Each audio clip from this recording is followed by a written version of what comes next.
This is a story about what can happen to a loser. When he was a little boy, the other kids called him Sparky, after a comic strip horse named Sparkplug. Sparky never did shake that nickname. School was all but impossible for Sparky. He failed every subject in the 8th grade, every subject.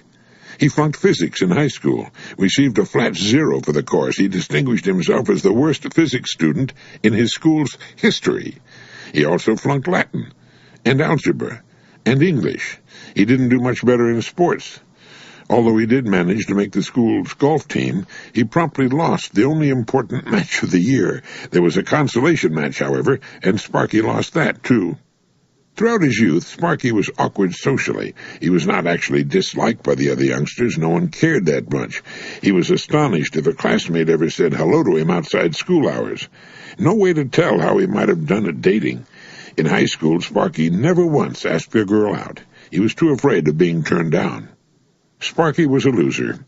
He, his classmates, everyone knew it, so he rolled with it. Sparky made up his mind early in life that if things were meant to work out, they would. Otherwise, he would content himself with what appeared to be his inevitable mediocrity. But there was one thing that was important to Sparky: drawing. He was proud of his own artwork. Of course, no one else appreciated it.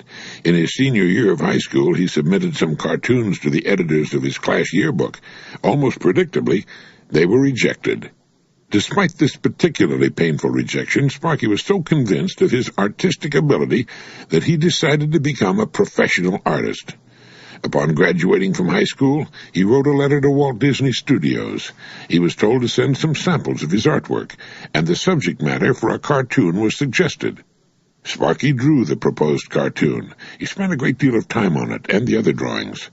Finally, the reply from Disney Studios came. He was rejected once again.